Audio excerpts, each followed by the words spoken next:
Thank you very much. And also, thank you to the EU for this opportunity and the support that Nigeria has been given in many ways. On how this works, I'd quickly go through a couple of points. Some have already been touched. Violent extremism is very much like potholes. They look the same, but they are caused by different factors.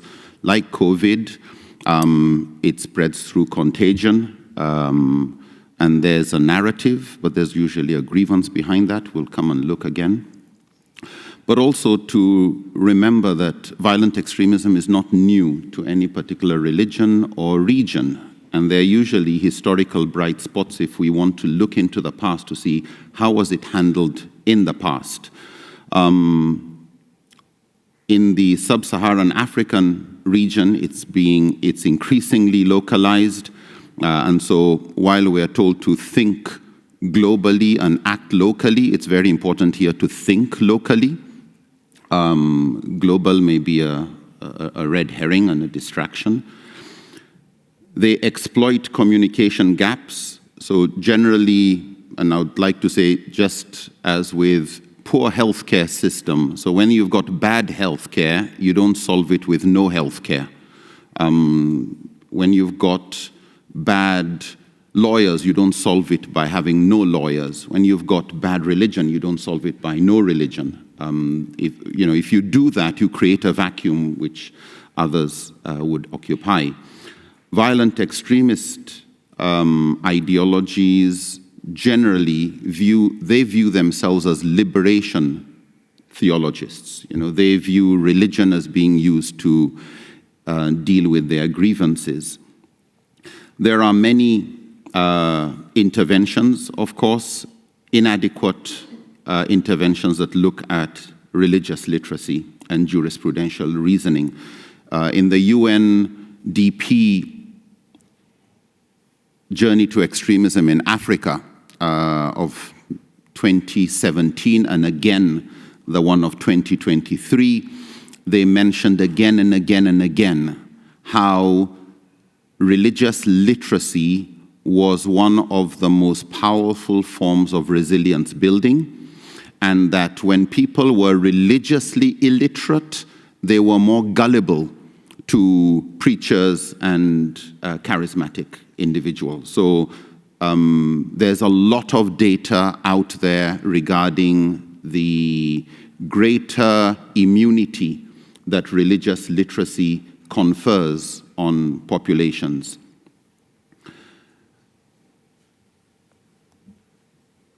We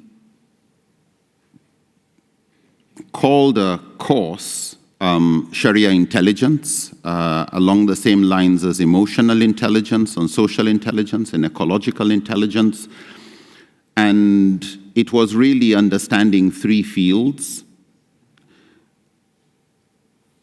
the principles of Islamic jurisprudence, called usulul fiqh, the legal maxims, qawaid al-fiqhiyya, and the higher intents and objectives of Islamic jurisprudence, called maqasid Shariah, that my sister mentioned earlier. You rarely ever find, it's nearly impossible to find an extremist who knows that subject. It's a natural antidote. The moment you study that subject, you are already more open-minded about religion and less gullible. And so what we try to do is to simplify the subject using metaphors and produce what we call the first aid in ijtihad. There was a book growing up called Where There Is No Doctor, which was really just basic things that every village health practitioner, parent, family should know. This was a course on where there is no mufti. What we find is, just like with health problems, 90% of accidents do not actually need to see a surgeon or a doctor. 90% of conflicts are solved on the level of the family and the community. They don't go to court. 90% of extremist narratives can be handled by first aid. They don't need some top-notch scholar. Some do, but most of them can be handled. And this becomes a vaccination system. It builds herd immunity, just like in marketing. You don't expect everybody to adopt your product. You'll get your innovators, early adopters, late adopters, and those who will never adopt. But once you've got enough of the early and late adopters, that creates the herd immunity you need that neutralizes the hothead. So, couple of things. Unfortunately, I'm using a slide different from the last I sent last night. So I'm trying to remember this one, sorry. But a couple of things that we found really useful in building, and I'm just using these as examples. One, for example, is we all know that when my wife is expecting, I go to a doctor called a gynecologist, not a dentist, because he's a doctor. Generally, for many Muslims, they just know the sheikh and the imam. That's it. They don't know specializations. And so sometimes just educating people about the existence of specializations makes them more literate and know who to go to and realize I can't just be following this gentleman on every issue. I actually want to know what his specialization is. Another simple one is the idea that text without context is pretext. And we use a lot of examples. So one simple hack, if I may use that, is -5 + 5. Any verse of the Quran that somebody tries to quote to say this verse is telling us we should kill innocent people, just go back 5 verses and read and go 5 verses after. And the context usually clarifies that. In other words, it's the text of the Quran with itself clarifying. You don't need some scholar. You just need -5 + 5. And when it comes to text, to always look at the context of, because this is what, the historical context, the text of the whole Quran, what they call also the sabab al-wurud, the context in which a hadith was said. Because if somebody brings a verse of the Quran or a hadith and says, based on this, we cannot live among non-Muslims, we should go and establish our own Islamic state, etc. Okay, but how come Prophet Muhammad and his companions had no problem living in Mecca? And when they left Mecca, they went to Medina, another non-Muslim state. And when they felt persecution, they went to Christian area. And when Prophet Muhammad, peace be upon him, passed away, Muslims actually left the heartland of Islam and built peace and preached Islam to the rest of the world. So what is it which verse, which hadith did they not understand? So this issue of understanding the context in which it was applied by its immediate audience. The maqasid of Shariah, my sister has already touched on that. Knowing the destination of every fatwa. I don't need to be a doctor to know I need a second opinion.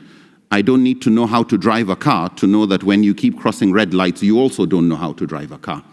I don't need to be a cook to know you don't know how to cook well. Just the taste tells me. So there are certain teachings of the religion, not everything about the religion, but certain things which once people get, they become vaccinated, more easily identifying extremist narratives. We'll jump off some of that. So one thing we have done with scholars here is helping them triangulate these 3 fields, usulul fiqh, qawaid al-fiqhiyya, and maqasid sharia. And with that greater certainty, the reason why this is so important is it's not new, it's not modern. The names of the scholars will not be described as Western. You're still quoting Imam al-Ghazali, Ibn Taymiyyah, Abu Hanifa, Imam Malik, names that are credible within Muslim communities throughout history. What we also found is this first aid in ijtihad allows these religious scholars to also be very useful in handling interfaith engagement on women's rights, on social activism, bridge building on intrafaith divides between Muslim sects and groups. And so Sharia intelligence became like a broad spectrum antibiotic. It solved extremism, but it solved other forms of extremism too. One key thing to the methodology is we start with gatekeepers and the doorkeepers. And for those online, cloud keepers, probably a new word. But gatekeepers, religious community have their own guardians of the galaxy. You can't just get into a community and be listened to if the religious leaders have not endorsed it. And if you try to jump them, it backfires, especially if they've never heard of anything you've said. You're getting onto their turf in their kingdom, and some of them are very jealously protective of that.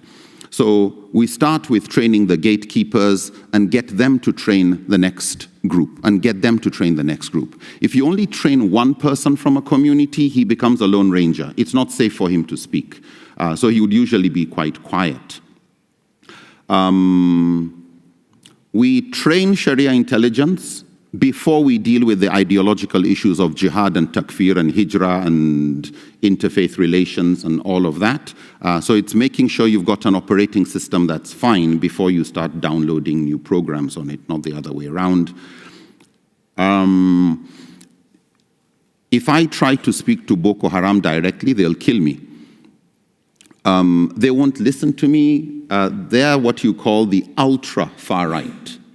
So if I view myself as closer to center, I need to build capacity of those on the right to speak to the far right who can speak to the ultra far right. So I'll have to package my message in such a way that it can survive that journey.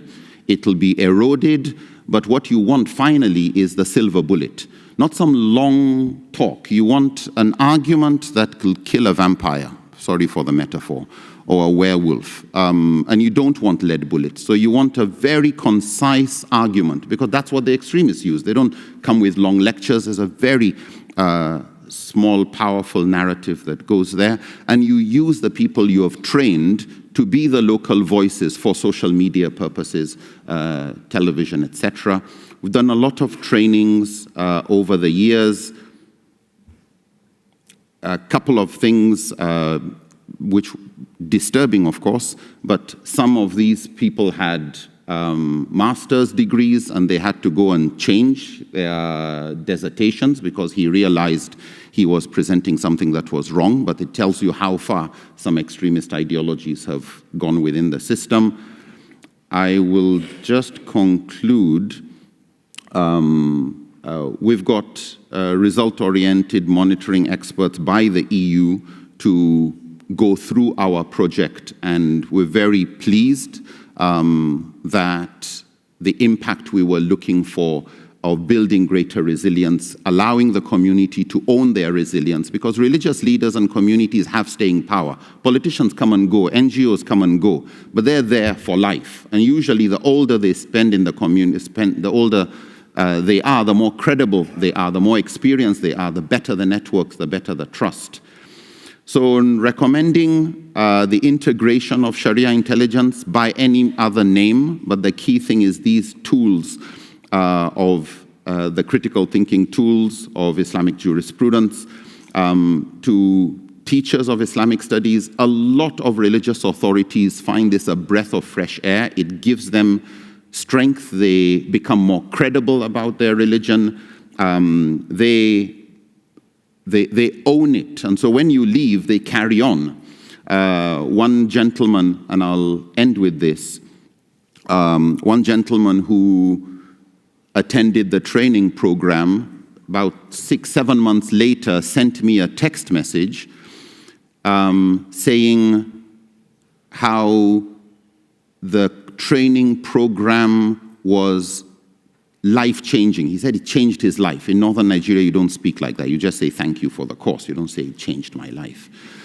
And but he was praying for us, and that through what he learned, he was able to bring back over 900 young women and over 700 young men back to the straight path.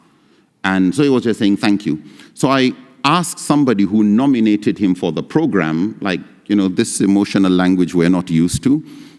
What do you know about the gentleman? And he said, well, sorry we didn't tell you, but A few years ago, when Boko Haram started, he was the #1 right-hand man recruiter of Muhammad Yusuf, the founder of Boko Haram, before they turned violent. And for him to give that type of endorsement, he said, you don't need more than that, so just carry on with what you're doing. Thank you for your attention.